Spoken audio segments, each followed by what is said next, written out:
I stop at Goodwill all the time when I'm in the area. I can't say that I stop there every day, but usually I walk out empty-handed, and my goal is always like, just give me 3 project pieces. Just give me 3 project pieces and maybe another yummy. So I did find 3 project pieces today. A cutting board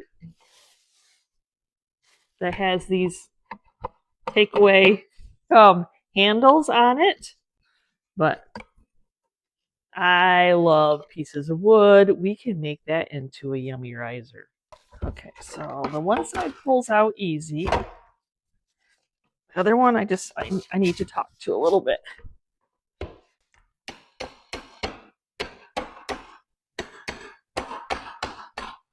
There we go.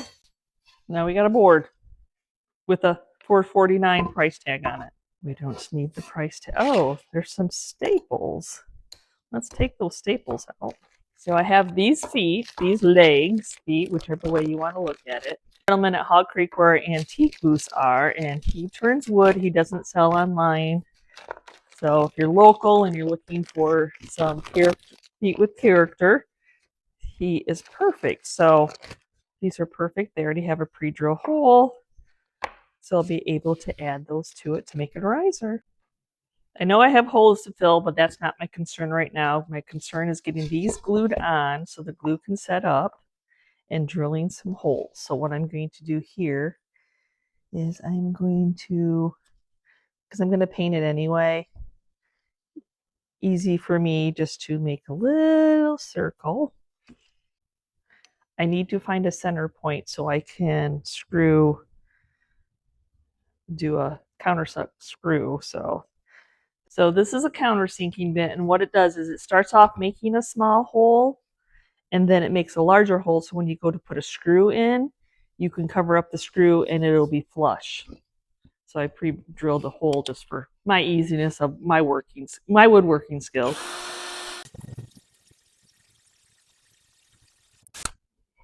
So see, it makes a little flat area so your screw head has something to lay down on. Okay, I'm going to take some wood glue.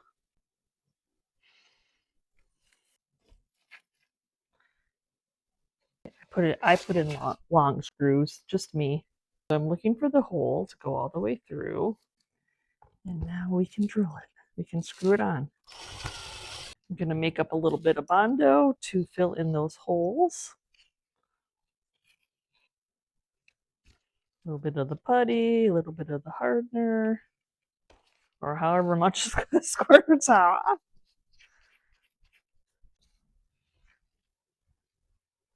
So where we pre-drilled,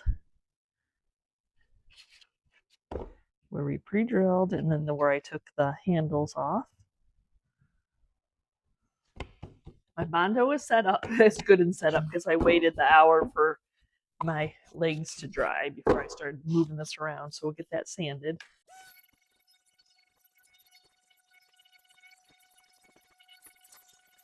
I'm going to start out painting this as a base coat with DIY's Aviary, which is green.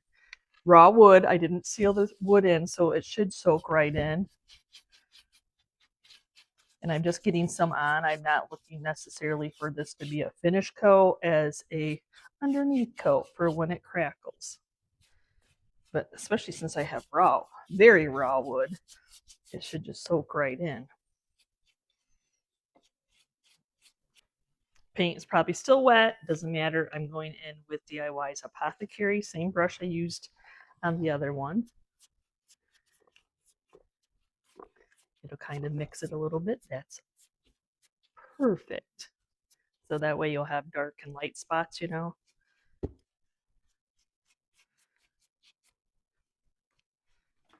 We will take ink on and dry that. Well, I had this plan. I was going to do this, and then I was going to put milk cream over it. But it's really pretty. So I'm like, okay. So I know you can blend.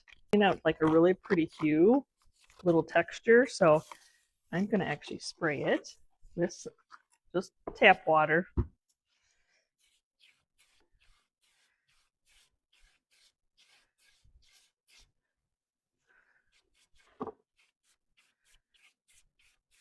Yeah, using DIY paint, what it was intended for, right?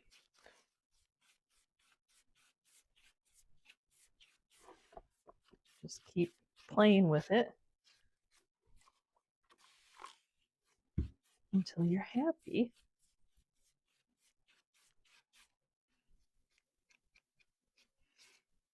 I have to do the rest of the piece, but I don't want to sit there and like flip this over and get something and mar this up when I'm happy. So I'm going to go ahead and seal this side in with spray shellac, just so like if I brush it on, I might be disturbing what I did. And it's funny, you can see the cut marks. We call those character, y'all. Character. It is, it's very, I don't know. It was fun. If you're feeling it, you just go with it, but I am going to sand it. Because that's just, I'm a distressed person, make things look old. It chipped off a little bit when I flipped it. It must not have been completely dry because it has to soak into all that paint. You can see some scratch marks. That's all good.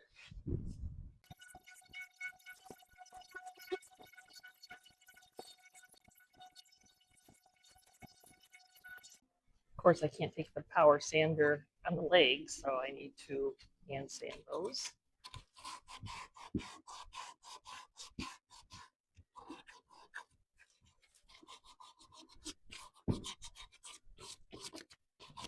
The legs were hard to sand. The legs were definitely hard to sand. So we're going to go in with some dark oil wax. Pour some out. And I knew that it would take differently being on the green or the lighter green or the raw wood. So remember, the oil wax, you get it on there, let it sit, and then you wipe the excess off.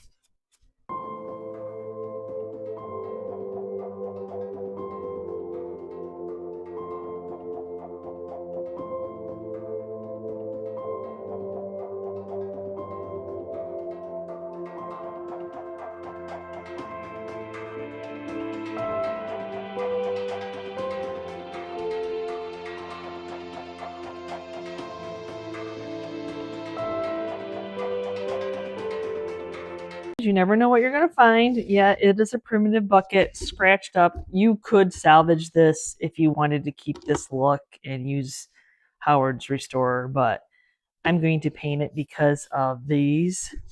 And I'm a painting channel. And it's funny, you know, you paint something and they're, oh, you should have left that wood.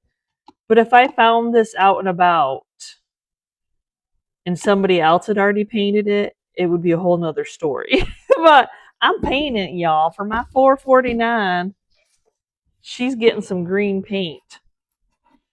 Yes, she is.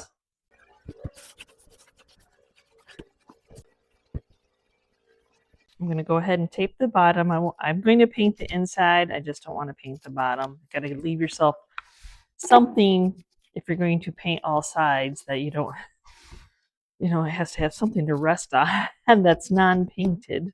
I'm going to do pantry drawer and in a pickle. I'm going to see what that looks like all made up. This one's almost empty, so we'll just pour it in there. See what we got. I'm just guesstimating on my, because I want to paint the inside. But I want to brighten it up a little bit and do in a pickle, which is a much brighter green. So add one and see where that takes us. That's the fun of milk paint. You get to add to it. And now it's a guesstimate of how much water since I poured everything in there.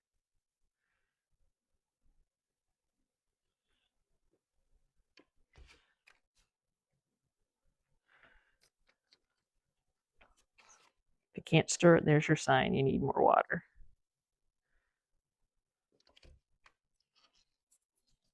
Probably why I like how you don't have to be so precise. So I don't want the paint, I don't want it to be this pristine paint job where everything stays on. So I'm going to use in my little Ziploc. So I'm going to use some of the Sweet Pickins beeswax. And I'm just going to, wherever it touches. I guess I should go this way because it doesn't go down very well.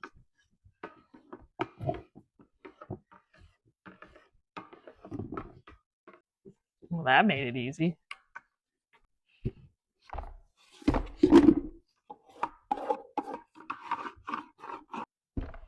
I'm just gonna start off painting. Top coat. I don't know if there's so much top coat in the inside. So this might just soak right into the wood, but that's okay. I'm gonna go right over the metal.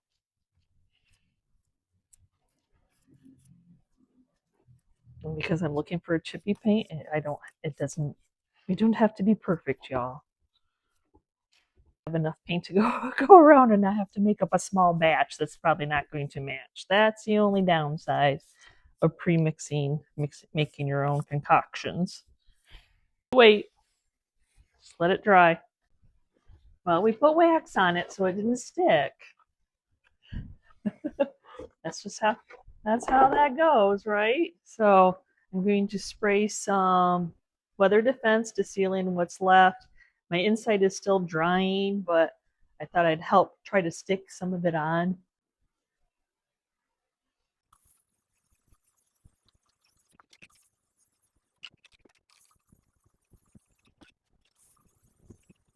Okay, it is time. I have to sand it, see what chips off. Whatever chips off is what chips off. I don't know why that's always so scary to see that chipping. You want the chipping, you put the wax on for the chipping, but then you get the chipping and then you're like, oh no, it's gonna chip off. That was the whole purpose. I don't know. We're all crazy. I'm a little bit crazy. It's all good.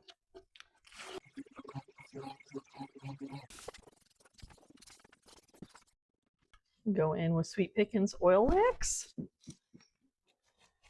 in the dark. Make sure you shake it.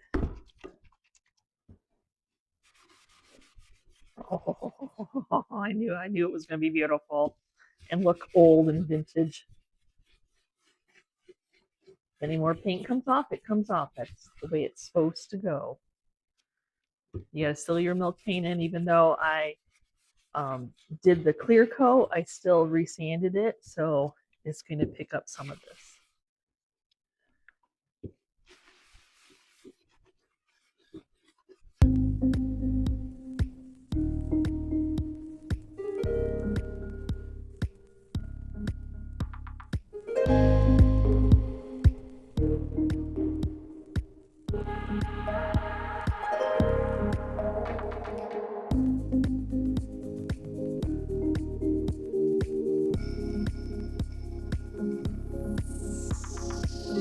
I feel like this is a great piece, though not my color choice at all. It actually, the library poles, this one's bent. I should be able to bend that one back out, hopefully. They are nice hardware, so I'll probably take those off and hopefully can reattach them if the screws are good. But I'm going to sand it a little bit. Like I said, I'm a painting channel. I'm not a fan of this really red, but cookbooks, your Bibles, your favorite book stacks. You don't even have to do books. You could do your yummies, your collections. You can store your little, oh my gosh, so much opportunities. And I think, yeah, these are strong enough that you could put the little yummies by turning them upside down too. So let's see if we can get this hardware off. That, oh no, I'm not supposed to talk to you. So, yeah, it's a secondhand find. That's how it goes. If all you had to do was paint something, would it really be a craft, right?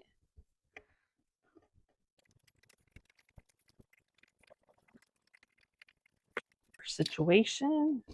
I'll do a little bit of CA glue. Oop. Put the two pieces together. I'm gonna shoot a couple little brads in there. I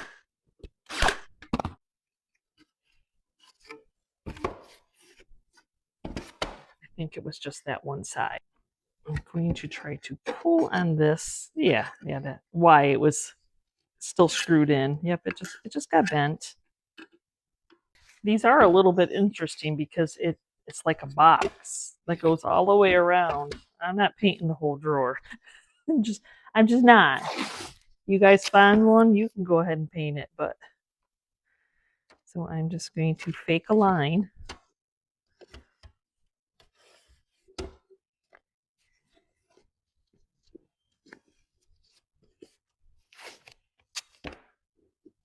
Remember, you have to pick your battles, especially when it comes to small pieces of the return of money that you'll get from a piece. Sand some of the top coat off because it is super smooth.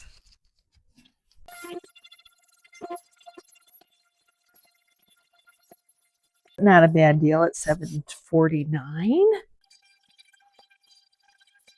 Actually has countersunk hanging system, and I think I'm just going to leave it and paint over it. I know, you know, just the way so that it looks like it's always been there. I'm not going to paint the bottom. Like I always said, you need some place to try to paint the whole object at the same time. If you paint, especially if you're using milk paint, it takes a lot longer to dry, and then the chippiness and the milk paint setting up. But so I'll tape off the bottom, but I'm going to paint the back. And what you think is real board, it's actually veneer board. This is thin little pieces of wood to make it look like wood. I think it'd be more cost efficient just to put the pieces of wood, but nope. It is particle board or press board that's super heavy. This is a heavy piece. And then they put little pieces of, you could see when I was sanding this, that's what it is. Mouse sander to get in the corners there.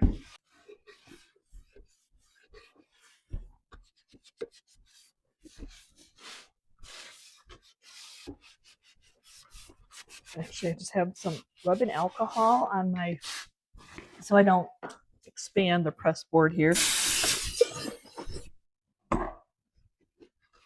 and that it dries fast. I am going to prime this using some shellac. I used 80 grit when I was sanding it to really try to rough up the very smooth surface, give the paint something to grab onto, and that's what the shellac will help. Also, it'll give the new paint something to grab onto. And then also when I'm sanding, I like to round my edges. I don't know. I don't like that hard edge. It doesn't feel comfortable when you're grabbing on it. But just personal preference. As I said, you just always have to pick your battles, whatever works for you. The difference between spraying and wiping on is, of course, just what you see. But the spray, normally you need to do at least 2 coats on because you're not getting a very heavy coat on. And, you know, a lot of times you use it for like little bitty spaces you can't get so well with a brush. And of course here, I can get pretty well with the brush. And that way I only need to do 1 coat because it puts it on thicker. Well, I kind of want to paint this white, but I know if I were to do the chippy milk paint that I like, the crackling one, it's going to take multiple coats. So I'm going to start off with a coat of DIY's White Swan. Kind of use it as a base coat. Get the main piece painted white with just regular paint. Well, if you call clay-based paint regular paint. So I don't want to just put my milk paint on top of this without sealing it in because I'll just distress it. So I'm going to seal it and spray some more of the shellac. So I'm going in with straight up Sweet Pickins flour sack, but I am going to add just a dab of curry, just trying to like, because it got that, you know, it has that red hue to it. Yeah, we're trying to, like, I don't want it terribly stark white. It's amazing what a little dab of something will do to antique the paint. I don't know if you could tell, but if you look, you can see just that little bit did a little something.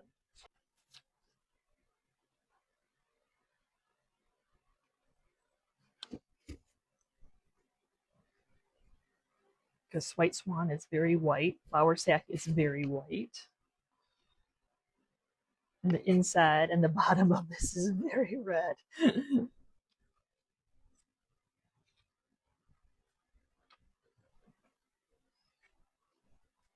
Oh yeah, there we go. That's what I was looking for. An aged white. You can definitely just a hue off, right? And having that White Swan underneath there, hopefully I can get away with just one coat of this, especially since I pre-mixed a special concoction.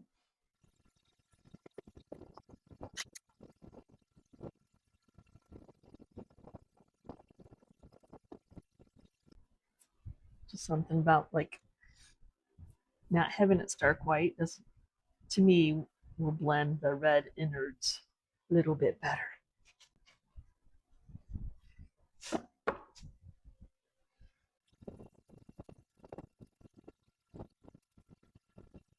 We got some beautiful crackling. Okie dokie. I don't really see my holes. That's okay. It'll be fine. I think the color goes okay with the really red. I'm going to go in with some of the dark oil wax. I already have this heavily saturated rag. Keeping the tape on until I'm done.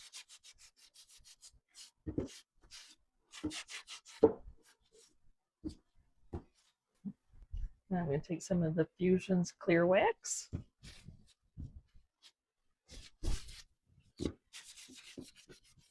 Just wipe off the excess on there. I love the color.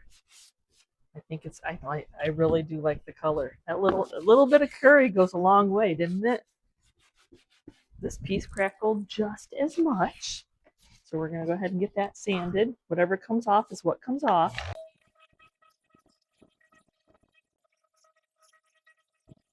Yes, even after removing the tape, there's that crusty edge that's thick from the paint rolling. So well worth the time to take the sander and get that little, nobody likes that feel. Just going right for it. I already did the drawers. It's fine. And actually not as much chipped off. I thought it was going to be chippier. You just never know. That worked doing the DIY paint underneath there, so I didn't have to do multiple coats of the milk paint.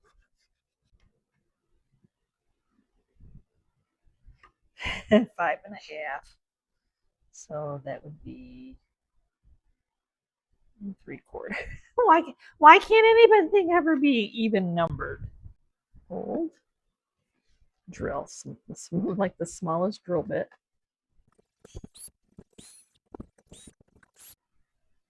And now they should be, they're deeper and bigger holes, so they're just little bitty guys. There we go.